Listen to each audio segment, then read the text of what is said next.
पिछली कक्षा में आपने पढ़ा था कि ब्रिटेन में किस प्रकार जो कॉमन सदन है, निम्न सदन है और उसकी प्रमुख शक्ति और कार्य, उसका संगठन संरचना, ये हमने पिछली कक्षा में पढ़ा था कि किस प्रकार से लोक सदन का जो संगठन संरचना और उसकी शक्ति एवं कार्य हमने पढ़ी थी। और ये पूरी तरह से स्पष्ट हो गया था कि जहां पर लॉर्ड सभा जो है बहुत ही शक्तिशाली शक्तिहीन सदन है, उसकी तुलना में लोक सदन जो है ब्रिटेन में बहुत ही शक्तिशाली और महत्वपूर्ण सदन है।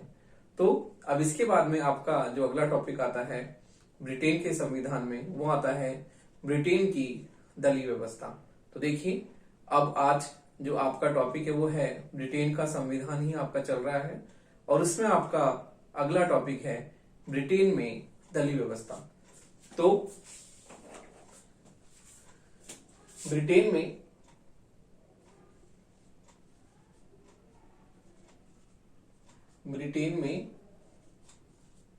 दलीय व्यवस्था।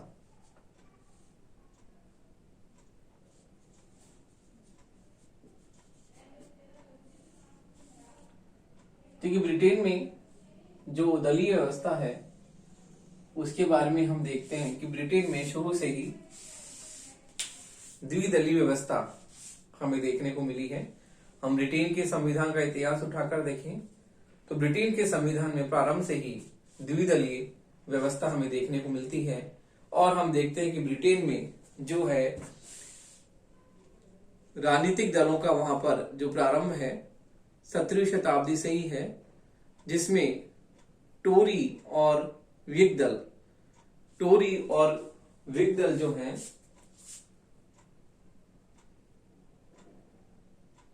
पहले ब्रिटेन में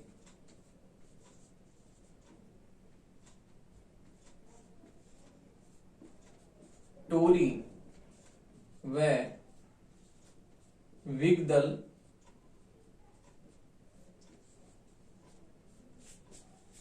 दल नाम के दो दल प्रमुख रूप से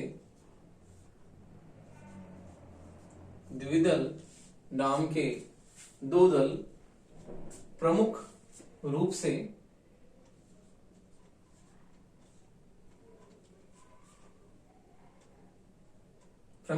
थे और बाद में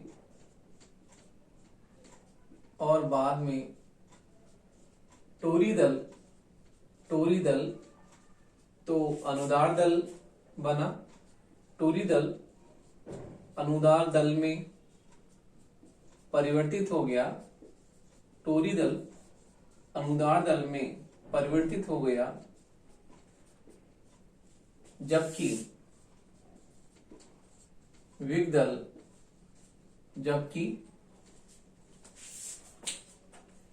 टोरी दल तो अनुदार दल में परिवर्तित हो गया, जबकि विग दल जो है वर्तमान उदार दल में, जबकि विग दल वर्तमान अनुदार दल में वर्तमान उदार दल में परिवर्तित हो गया। उदार दल में परिवर्तित हो गया। तो हम देखते हैं कि ब्रिटेन में जो है 17वीं शताब्दी से ही वहां पर राजनीतिक दलों का जो है हम प्रारंभ मानते हैं और टोरी और विग दल नाम के दो दल थे और टोरी दल जो है वो अनुदार दल में बदल गया और विग दल वर्तमान उदार दल में बदल गया। तो हम देखते हैं कि ब्रिटेन में राजनीतिक दलों का प्रारंभ 17वीं शताब्दी से ही माना जाता है और वहां पर प्रारंभ में दो दल प्रमुख रूप से थे, टोरी दल व अनुदार दल। टोरी दल तो जो है बाद में जाकर अनुदार दल में बदल गया और विग दल जो है वर्तमान उदार दल में परिवर्तित हो गया। तो इस प्रकार से ब्रिटेन में प्रारंभ से ही हम देखते हैं जैसे हमारे भारत में बहुदलीय व्यवस्था प्रचलित है, लेकिन ब्रिटेन में प्रारंभ से ही द्विदलीय व्यवस्था हमें दिखाई देती है वहां के राजनीतिक व्यवस्था में, और दोनों दलों का ही वहां पर महत्वपूर्ण स्थान है। तो ब्रिटेन में द्विदलीय व्यवस्था प्रारंभ से ही है। और अब जो हम देखते हैं कि किस प्रकार से जो है राजनीतिक दलों में परिवर्तन जो है होता गया, और वर्तमान में जो हम देखते हैं कि दूसरे महायुद्ध के बाद में इन दलों में भी जो है हमें परिवर्तन देखने को मिला। तो जो उदार दल है उसकी शक्ति जो बाद में धीरे धीरे वो बहुत ही क्षीण होती गई, और आज ब्रिटेन में वर्तमान में दो प्रमुख दल हमें देखने को मिलते हैं, अनुदार दल और मजदूर दल। तो मजदूर दल एक नए रूप में वहां पर स्थापित हुआ और उदार दल की शक्तियां धीरे धीरे समाप्त होती गई, और वर्तमान में ब्रिटेन में दो प्रमुख दल हैं, अनुदार दल और मजदूर दल। तो देखिए इस प्रकार हम ये देखते हैं कि ब्रिटेन की राजनीतिक व्यवस्था में हमें राजनीतिक दलों का जो है बहुत ही महत्वपूर्ण स्थान है, और दूसरे महायुद्ध के बाद उदार दल एकदम कमजोर हो गया और मजदूर दल जो है वो बहुत ही ज्यादा अस्तित्व में आया। तो देखिए 1906 में यहाँ पर मजदूर दल की स्थापना हुई ब्रिटेन में 1906 में मजदूर दल की स्थापना हुई, क्योंकि मजदूर आंदोलन वहां पर होने लगे और मजदूरों के जो भी उनकी मांगे किस प्रकार से उन्होंने अपनी मजदूर दल के प्रति किस तरह से लोग एकदम से मजदूर जो श्रमिक दल के लोग थे वो इकट्ठे हुए और वो अपनी मांगों के रूप में उन्होंने एक नए दल की स्थापना की, जिसे हम क्या कहते हैं, मजदूर दल। तो 1906 में ब्रिटेन में मजदूर दल की स्थापना हुई, और जो ये मजदूर दल है वो वहां पर इतना प्रारंभ में इतना शक्तिशाली नहीं हुआ, लेकिन दूसरे महायुद्ध के बाद में हम देखते हैं कि उदार दल जो कि प्रारंभ में बहुत ही शक्तिशाली था, धीरे धीरे ये कमजोर होता चला गया, दुर्बल होता चला गया, और इसका स्थान मजदूर दल ने ले लिया। तो 1906 में ब्रिटेन में मजदूर दल की स्थापना हुई थी, और मजदूर दल प्रारंभ में जो है शक्तिहीन था, निर्बल था, लेकिन बाद में उदार दल जो धीरे धीरे शक्तिहीन हो गया और इसका स्थान ले लिया मजदूर दल ने। तो अब ब्रिटेन में वर्तमान में जो दो प्रमुख दल हैं वो है अनुदार दल और मजदूर दल।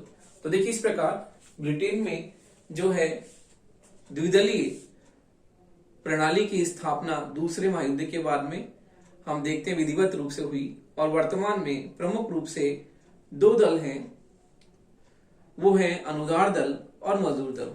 तो देखिए दूसरे महायुद्ध के बाद में द्वितीय महायुद्ध के बाद में द्वितीय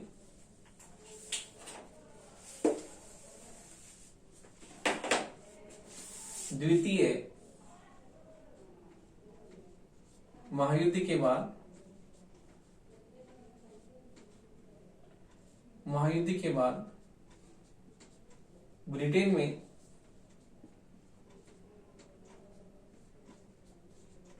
मजदूर दल शक्तिशाली हो गया,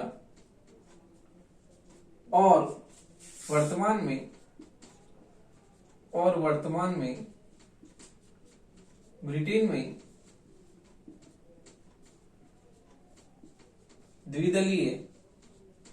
द्विदलीय व्यवस्था है। वर्तमान में ब्रिटेन में द्विदलीय व्यवस्था है जिसमें अनुदार दल व मजदूर दल, अनुदार दल व मजदूर दल के बीच अनुदार दल व मजदूर दल के बीच मजदूर दल के बीच सदैव सत्ता के लिए संघर्ष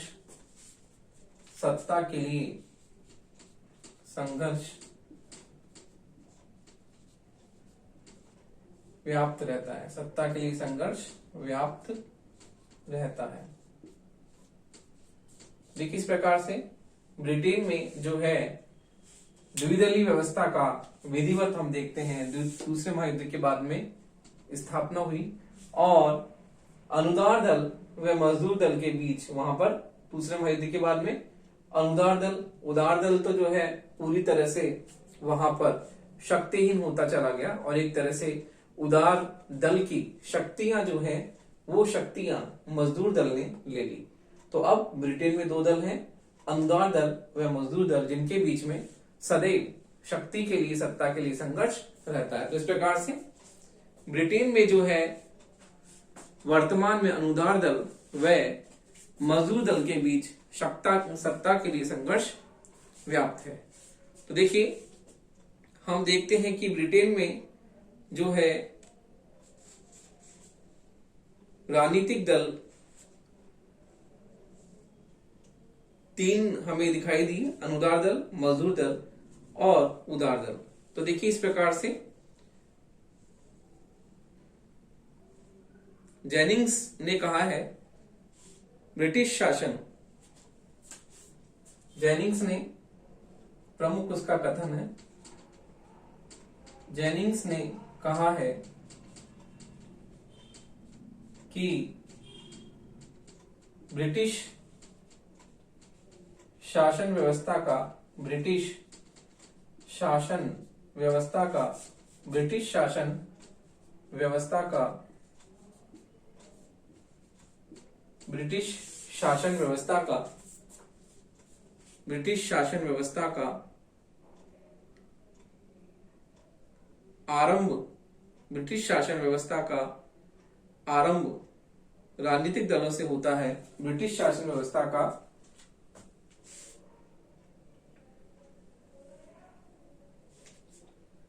ब्रिटिश शासन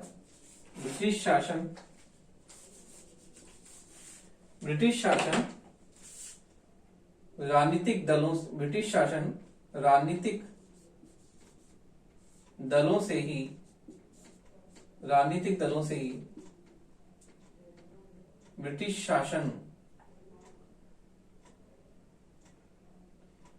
शासन का राजनीतिक दलों से ही आरंभ होता है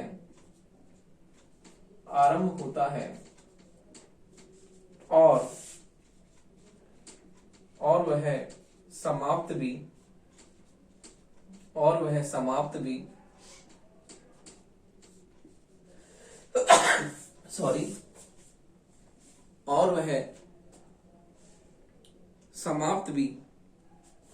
राजनीतिक दलों में ही होता है और वह समाप्त भी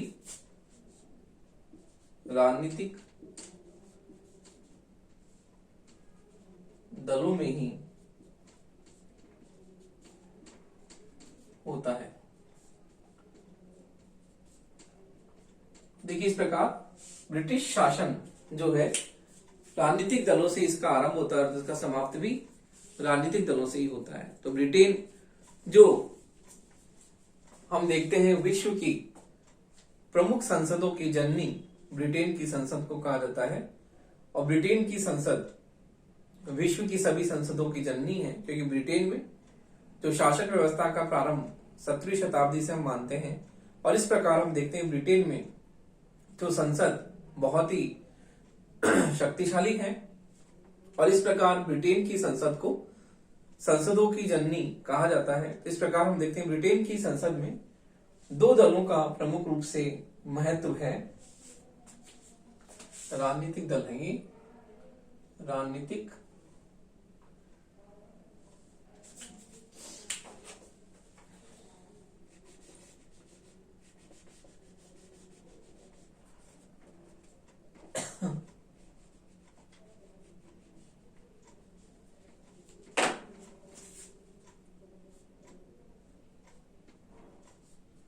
राजनीतिक दलों से।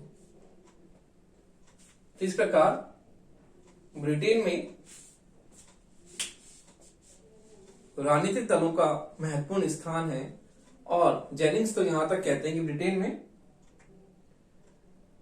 शासन व्यवस्था राजनीतिक दलों से आरंभ होती है और उसका अंत भी राजनीतिक दलों से होता है। तो इस प्रकार ब्रिटेन की शासन व्यवस्था में राजनीतिक दलों का बहुत ही महत्वपूर्ण स्थान है। और अब हम इसके बारे में देखते हैं ब्रिटेन में राजनीतिक दल।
ब्रिटेन में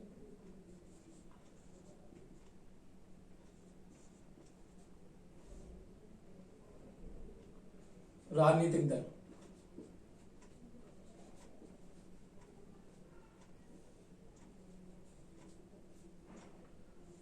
तो देखिए, ब्रिटेन में हमने पढ़ा कि किस प्रकार से ब्रिटेन में द्विदलीय व्यवस्था है और अभी हमने 3 दलों के बारे में आपको बताया कि अनुदार दल, मजदूर दल और उदार दल।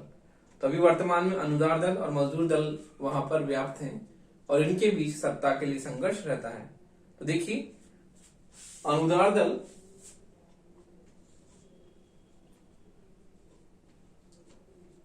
दल दूसरा मजदूर दल, अनुदार दल, मजदूर दल और तीसरा उदार दल। इसके अलावा भी और भी दल हैं, लेकिन प्रमुख रूप से ये दल वहां पर व्याप्त हैं। तो देखिए, अनुदार दल जो है ब्रिटेन में, अनुदार दल जो है वो पहले टोरी दल कहलाता था। हम अनुदार दल के बारे में पढ़ते हैं। अनुदार दल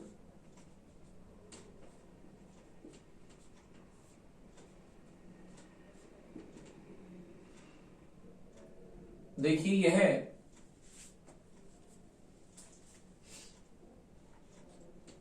टोरी दल का ही, यह टोरी दल का ही वर्तमान स्वरूप है। यह टोरी दल का ही वर्तमान स्वरूप है। टोरी दल का ही वर्तमान स्वरूप है और इसे अनुदार इसलिए कहा जाता है कि यह परंपरागत संस्थाओं, यह ब्रिटिश परंपरागत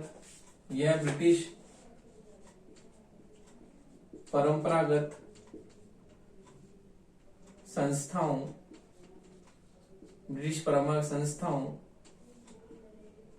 रूढ़ियों तथा प्रथाओं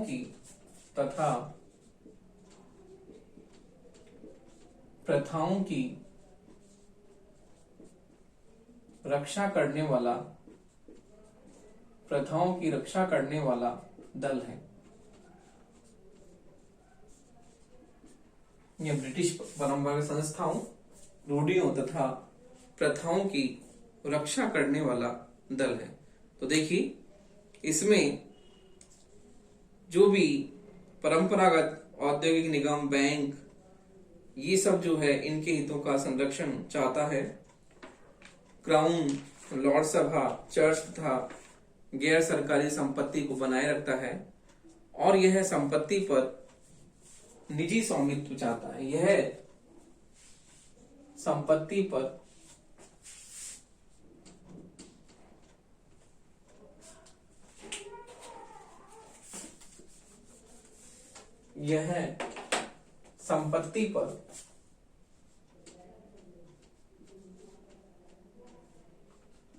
निजी स्वामित्व, यह संपत्ति पर निजी स्वामित्व चाहता है। यह संपत्ति पर निजी स्वामित्व चाहता है। तो देखिए इस प्रकार ब्रिटेन में परंपरागत संस्थाएं किस प्रकार से औद्योगिक संस्थाएं पुरानी जो भी हैं, निगम हैं, और किस प्रकार ये चर्च, लॉर्ड सभा, बैंक आदि का जो है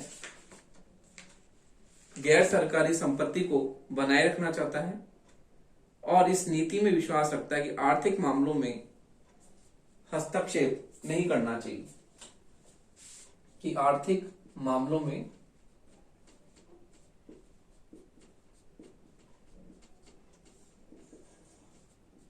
हस्तक्षेप नहीं करना चाहिए, आर्थिक मामलों में हस्तक्षेप नहीं करना चाहिए। अर्थात यह मुक्त व्यापार का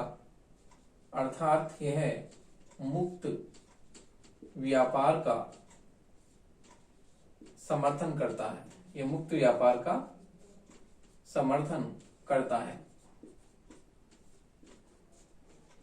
तो इस प्रकार ब्रिटेन में अनुदार दल जो है, पुराना जो टोरी दल है उसी का ही वर्तमान स्वरूप है, और ब्रिटिश रूढ़ियां, संस्थाएं, परंपराएं, इनकी रक्षा करने वाला ये दल है। और यह संपत्ति पर निजी स्वामित्व की बात करता है कि किस प्रकार संपत्ति पर निजी स्वामित्व होना चाहिए। उसी प्रकार यह आर्थिक मामलों में हस्तक्षेप नहीं करने की बात करता है, कि आर्थिक मामलों में हस्तक्षेप नहीं करना चाहिए, और इस प्रकार यह मुक्त व्यापार का समर्थन करता है। तो देखिए इस प्रकार ब्रिटेन में जो अनुदार दल है उसका हम ये देखते हैं कि किस प्रकार ये संपत्ति पर निजी स्वामित्व की बात करता है, मुक्त व्यापार का समर्थन करता है और आर्थिक मामलों में हस्तक्षेप नहीं करने की बात करता है। तो हम इसके संगठन की बात करते हैं। अनुदार दल का संगठन किस प्रकार से है।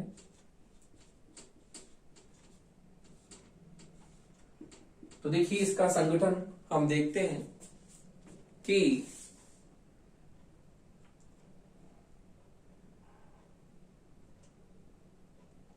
अनुदार दल के संगठन के प्रमुख अंग हैं अनुदार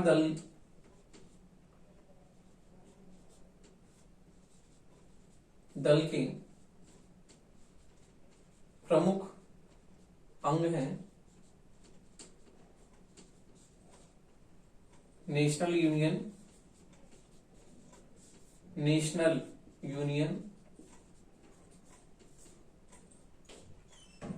अनुदार दल के प्रमुख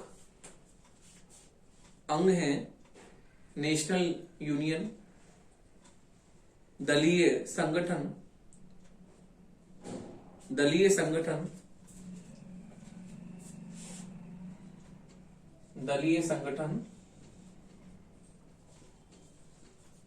सभापति, दलीय संगठन, सभापति,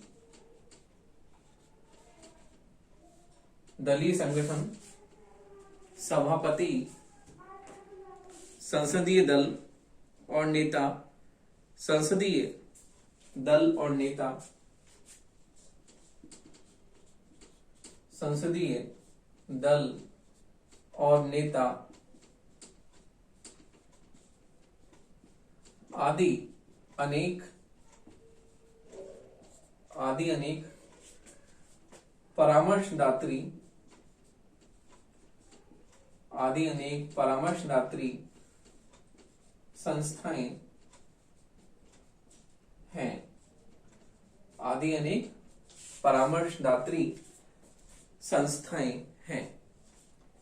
तो देखिए, इस प्रकार से अनुदार दल का जो है, इस प्रकार इसके प्रमुख अंग हमने देखा, नेशनल यूनियन, दलीय संगठन, सभापति, संसदीय दल और नेता आदि अनेक परामर्शदात्री संस्थाएं जो अनुदार दल संगठन के प्रमुख अंग हैं।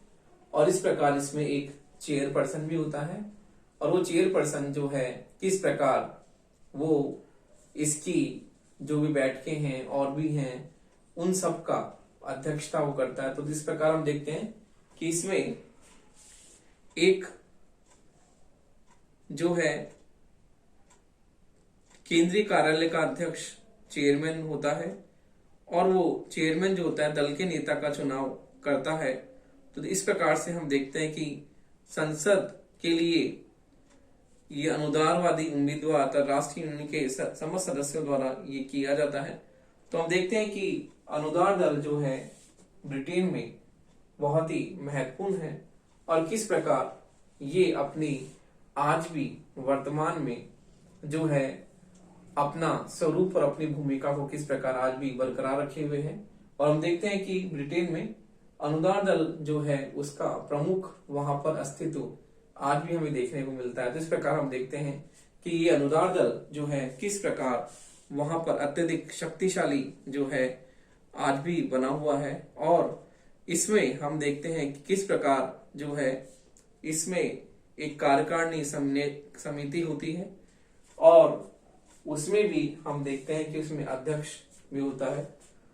तो ब्रिटेन में जो अनुदार दल है वो टोरी दल का ही वर्तमान स्वरूप है, और इस प्रकार ये ब्रिटिश परंपराओं, रूढ़ियों, रीति रिवाजों, इनके हितों की रक्षा करता है, सुरक्षा करता है। इसलिए हम इसे अनुदार दल कहते हैं, क्योंकि ब्रिटेन की में जो परंपराएं, रीति रिवाज है उनका ये संरक्षक है, उनकी रक्षा करता है।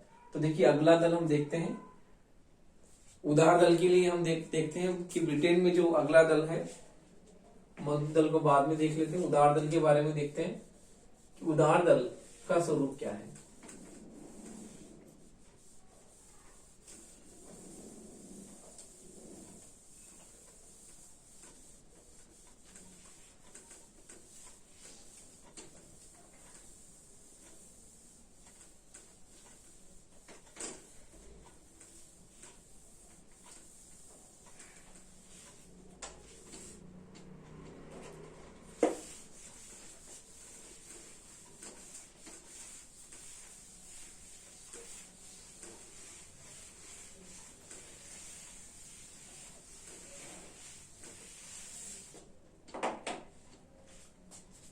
दूसरा है उदार दल।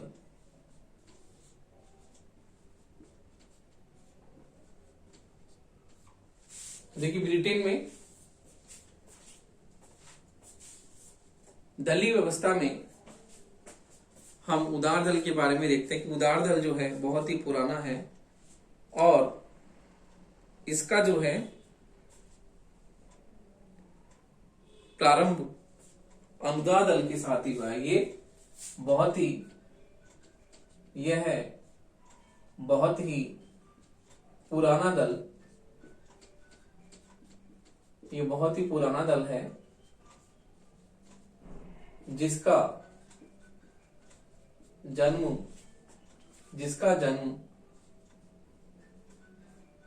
अनुदार दल के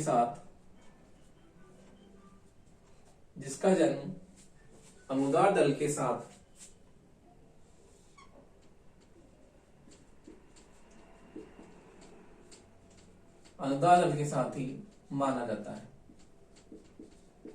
तो ये बहुत ही प्राचीन दल है, और इसका जन्म अनुदार दल के साथ ही हम मानते हैं कि अनुदार दल के साथ ही इसका अभ्युदय हुआ है।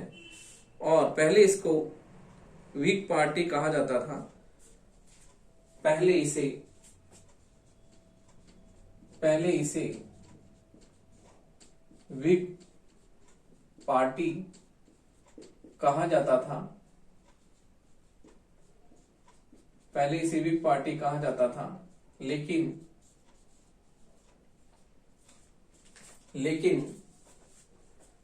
1857 में यह लिबरल पार्टी के नाम से, यह लिबरल पार्टी के नाम से, यह लिबरल पार्टी के नाम से प्रसिद्ध हो गया। यह लिबरल पार्टी के नाम से प्रसिद्ध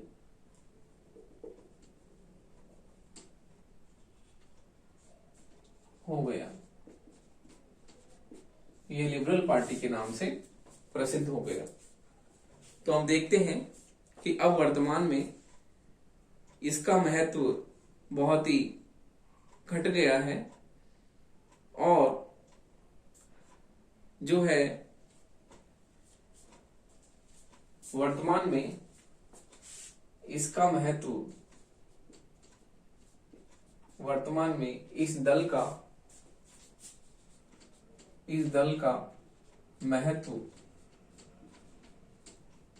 महत्व घट गया है।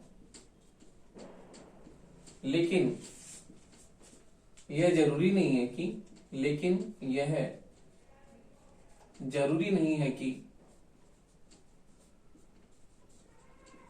यह दल समाप्त हो जाए, यह दल